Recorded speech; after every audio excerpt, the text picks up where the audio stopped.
has questions now for the candidates, starting with Iran. Thank you, Lester. Senator Sanders, the nuclear deal is now in force. Iran is getting its billions of dollars. Several Americans who had been held are now going to be heading home. The president said today it's a good day for diplomacy. Is it time now to restore diplomatic relations for the first time since 1979 and actually reopen a U.S. embassy in Tehran? I think what we have got to do is move as aggressively as we can to normalize relations with Iran, understanding that Iran's behavior in so many ways is something that we disagree with. Their support for terrorism, the anti-American rhetoric that we're hearing from some of their leadership is something that is not acceptable. On the other hand, the fact that we managed to reach an agreement, something that I very strongly supported, that prevents Iran from getting a nuclear weapon, and that we did that without going to war, and that I believe we're seeing a thaw in our relationships with Iran is a very positive step. So if your question is, do I want to see that relationship become more positive in the future? Yes. Can I tell you that we should open an embassy in Tehran tomorrow? No, I don't think we should. But I think the goal has got to be, as we have done with Cuba, to move and warm relations with a very powerful and important country in this world. Your response, Secretary Clinton. Well, I'm very proud of the Iran nuclear agreement. I was very pleased to be part of what the president put into action when he took office. I was responsible for getting those sanctions imposed, which put the pressure on Iran that brought them to the negotiating table, which resulted in this agreement. And so they have been, so far, following their requirements under the agreement. But I think we still have to carefully watch them. We've had one good day over 36 years, and I think we need more good days before we move more rapidly toward any kind of normalization.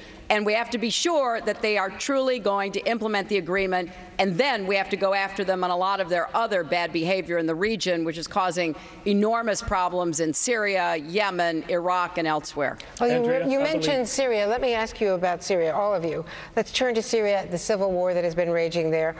Are there any circumstances in which you could see deploying significant numbers of ground forces in Syria, not just special forces, special operators, but significant ground forces to combat ISIS in a direct combat role? Let me start with you, Secretary Clinton. Absolutely not. I have a three-point plan that does not include American ground forces. It includes the United States leading an air coalition, which is what we are doing, supporting fighters on the ground, the Iraqi army, which is beginning to show more ability, the Sunni fighters that we are now helping to reconstitute, and Kurdish fighters on both sides of the border.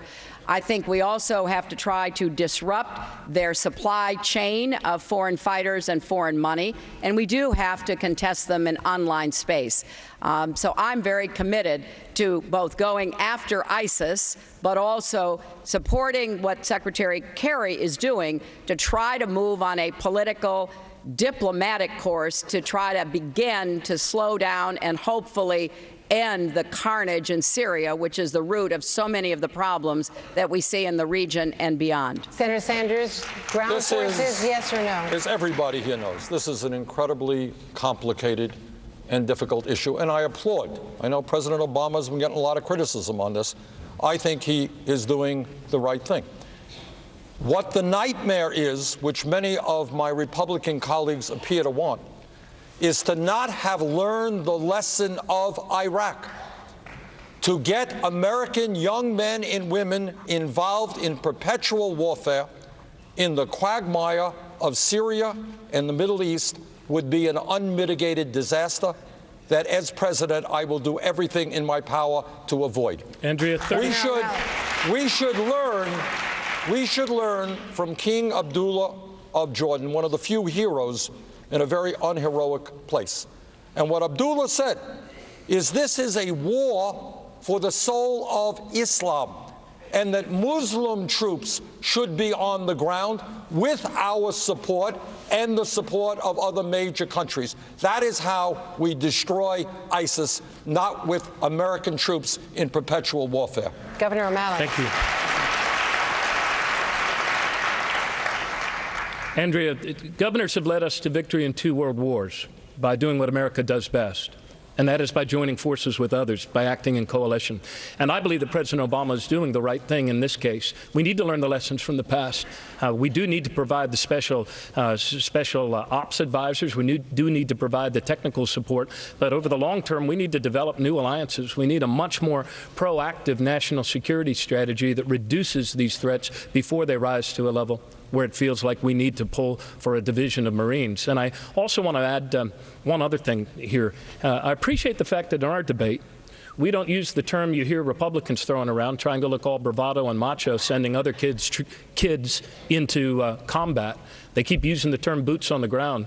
A woman in Burlington, Iowa said to me, Governor, when you're with your colleagues, please don't refer to my son, who has served 2 tours of duty in Iraq, as a pair of boots on the ground. We need to be mindful of learning the lessons of the past. I have a question for Senator Sanders. Did the policies of the Obama administration, in which Secretary Clinton, of course, was a part, create a vacuum in Iraq and Syria that helped ISIS grow? No, I think the vacuum was created by the disastrous war in Iraq, which I vigorously opposed. Not only did I vote against it, I helped lead the opposition. And what happened there is, yeah, it's easy to get rid of a 2-bit dictator like Saddam Hussein, but there wasn't the kind of thought as to what happens the day after you get him and what kind of political vacuum occurs and who rises up. Groups like ISIS. So I think that President Obama made a promise to the American people when he ran. And he said, you know what, I'm going to do my best to bring American troops home. And I supported what he did. Our job is to train and provide military support for Muslim countries in the area who are prepared to take on ISIS. And one point I want to make here that is not made very often. You have incredibly wealthy countries in that region. Countries like Saudi Arabia, countries like Qatar. Qatar happens to be the largest, wealthiest country per capita in the world. They have got to start putting in some skin in the game and not just ask the United States to do it. Secretary Clinton, I want to talk to you about red lines because former Defense Secretary Chuck Hagel said in a recent interview that President Obama's decision to stand down on planned missile strikes against Damascus after Assad had used chemical weapons hurt the president's credibility. Should the president have stuck to his red line once he drew it? Look, I think that the president's decision to go after the chemical weapons, once there was a potential opportunity to build on when the Russians opened that door, resulted in a very positive outcome. We were able to get the chemical weapons out. I know from my own experience as Secretary of State that we were deeply worried about Assad's forces using chemical weapons because it would have had not only a horrific effect on people in Syria, but it could very well have affected the surrounding states, Jordan, Israel, Lebanon, Turkey. So getting those chemical weapons out was a big deal. Should he have stuck to his red line? Did it hurt look, U.S. credibility? I think as Commander-in-Chief, you've got to constantly be evaluating the decisions you have to make. I know a little bit about this, having spent many hours in the Situation Room advising President Obama. And I want to just add to something that Senator Sanders said. The United States had a very big interest in trying to help stabilize the region. If there is any blame to be spread around, it starts with the Prime Minister of Iraq, who sectarianized his military, setting Shia against Sunni, It is amplified by Assad, who has waged one of the bloodiest, most terrible attacks on his own people, 250,000 plus dead, millions fleeing, causing this vacuum that has been filled, unfortunately, by terrorist groups, including ISIS. So I think we are in the midst of great turmoil in this region. We have a proxy conflict going on between Saudi Arabia and Iran. You know, one of the criticisms I've had of Senator Sanders is his suggestion that, you know, Iranian troops be used to try to end the war in Syria and go after ISIS, which I don't think would be a good idea. But overall, a lot of the forces at work in the region are ones that we cannot directly influence, but we can try to bring more help lack to human the intelligence to understand what Sanders. happens now.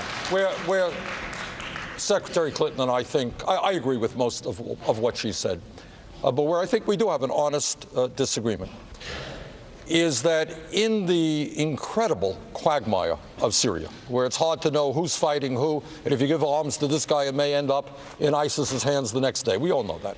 And we all know, no argument, the Secretary is absolutely right. Assad is a butcher of his own people, man using chemical weapons against his own people. This is beyond disgusting. But I think in terms of our priorities in the region, our first priority must be the destruction of ISIS.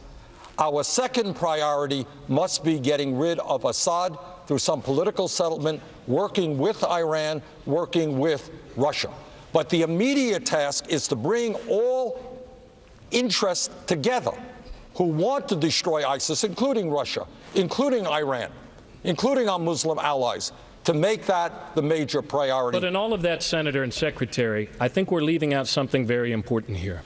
And that is that we still don't have the human intelligence, overt in terms of diplomatic intelligence or covert, to understand even what the heck happens as the secondary and tertiary effects of some of these things. We are walking through this region, Andrea, without the human intelligence that we need. And we need to make a renewed investment as a country in bringing up a new generation of foreign service officers, in bringing up a new generation of business people, and in actually understanding and having relationships in these places so we have a better sense of what the heck happens after a dictator topples and can take action to prevent another safe haven and another iteration of terror. Your time is up. Yes, Senator Sanders mentioned Russia a moment ago. Secretary Clinton, you famously handed Russia's foreign minister a reset button in 2009. Since then, Russia has annexed Crimea, fomented a war in Ukraine, provided weapons that downed an airliner, and launched operations, as we've just discussed, to support Assad in Syria. As president, would you hand Vladimir Putin a reset button? Well, it depended upon what I got for it, and I can tell you what we got in the first term. We got a New START treaty to reduce nuclear weapons between the United States and Russia. We got permission to resupply our troops in Afghanistan by traveling across Russia.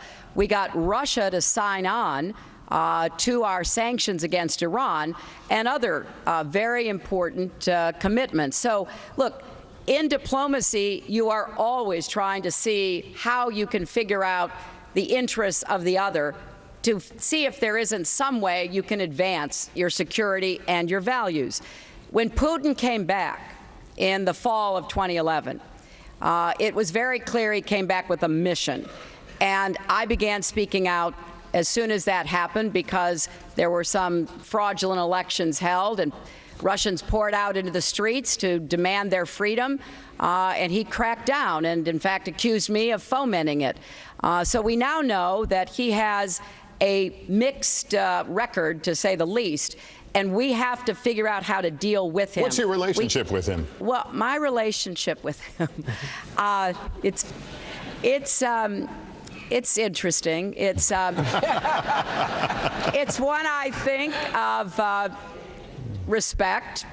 We've had some very tough dealings with one another, and I know that he's someone that you have to continually stand up to because, like many bullies, he is somebody who will take as much as he possibly can unless you do.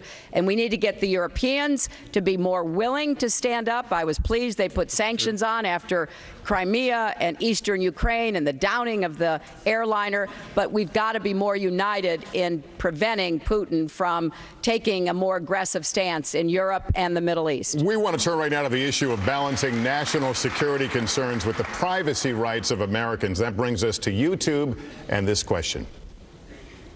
Hi, my name is Marquez Brownlee, and I've been making YouTube videos about electronics and gadgets for the past 7 years. I think America's future success is tied to getting all kinds of tech right. Tech companies are responsible for the encryption technology to protect personal data, but the government wants a back door into that information. So do you think it's possible to find common ground, and where do you stand on privacy versus security? So, Governor O'Malley. Thank you. I believe whether it's a back door or a front door, that the American principle of law should still hold, that our federal government should have to get a warrant, whether they want to come through your back door or your front door.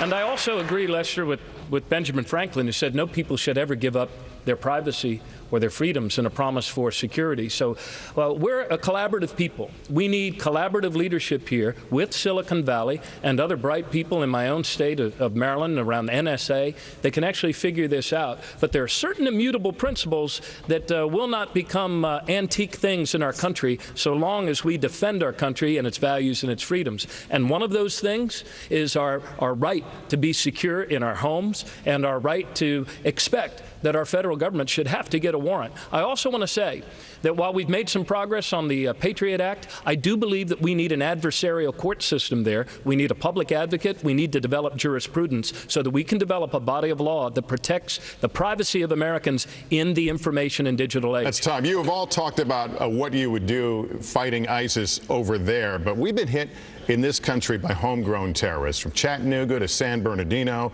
The recent shooting of a police officer in Philadelphia. How are you going to fight lone wolves here, Yeah, Senator Lester, Sanders? year in and year out, I was the leader of the U.S. That's a question, Senator Sanders. I wasn't clear. I apologize. Okay. I just wanted to add, in the previous question, I voted against the USA Patriot Act for many of the reasons that Governor O'Malley mentioned.